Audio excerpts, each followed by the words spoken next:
"You're doing it wrong, Dad," my 13-year-old daughter told me last Saturday on the beach. We decided to get away as a family, and so we decided to go to one of our favorite places, and so we went to the ocean.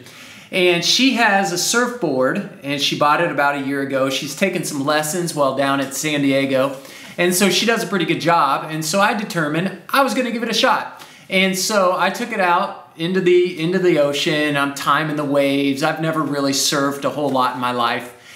And I thought I saw a wave that I was going to ride. I started paddling, and the surfboard, apparently I was too far up on the board because it just flipped over, and I ended up heels over head and in the sand. It was just awful.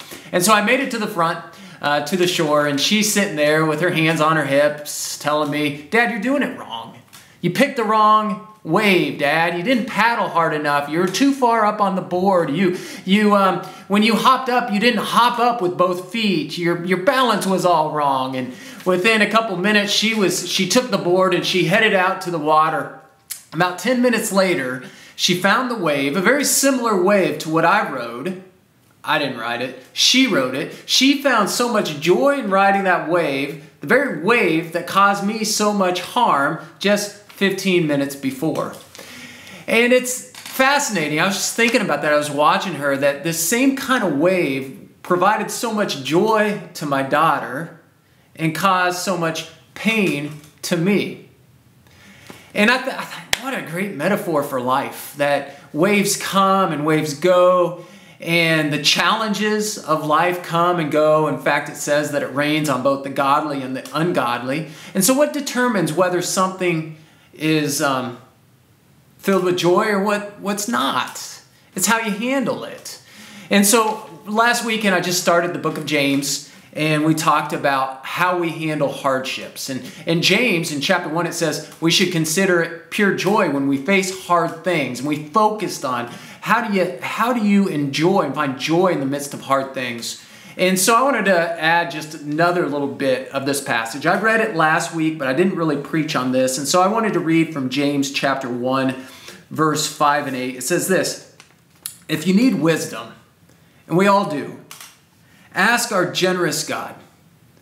Isn't it good news that we have a generous God? "And He will give it to you. He will not rebuke you for asking." That's so beautiful. "But when you ask Him, be sure that your faith is in God alone. Do not waver, for a person with divided loyalty is as unsettled as a wave of the sea that is blown and tossed by the wind. Such people should not expect to receive anything from the Lord. Their loyalty is divided between God and the world, and they're unstable in everything they do." And so here James is saying, commit to it. Commit to the Lord. And when it comes to surfing, my daughter made it very clear, you can't just kind of surf. You've got to, kind of surfing doesn't go that well. You've got to commit to the wave. You've got to paddle as hard as you can. You've got to push up with all your might. And if you don't commit to finding balance, you'll waver and fall down. She came ashore after she rode the wave for a while, and her brothers wanted her to teach them how to surf. And so she put the surfboard on the sand and made sure that the fins went into the soft sand. And she kind of gave them an example of what you do and where to put your head and when to start paddling and when to pop up and where to stand when you pop up. And the boys did it for about 30 minutes, just practicing it. At the end of those 30 minutes, neither of the boys said they had surfed. They knew in order to truly surf, you can't stay on the sand. That you've got to get in the ocean, you've got to face the waves. You can't just kind of surf. In the same way, when it comes to following Christ, you ask for wisdom and you trust in God's working and then attack it. That's what James is saying. Don't just kind of attack it. If you're wishy-washy, you're like a wave that blows you here and there, and you lose the joy that God actually can provide in the midst of the storm. All this surfing talk reminded me of something that Pastor Rick Warren said years and years ago in his book, A Purpose-Driven Life. And he was talking about surfing. He says, surfing is the art of riding waves that God builds.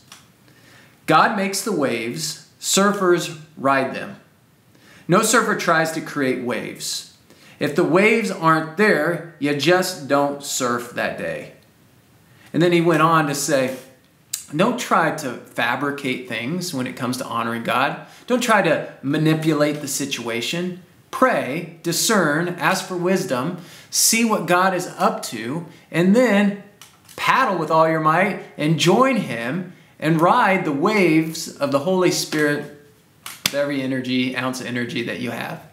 This weekend, I'm going to preach on James chapter 1, starting at verse 19. Excited about that, about learning what God has to say, how to listen and not speak. I look forward to seeing you this Sunday. God bless you. Praying for you guys.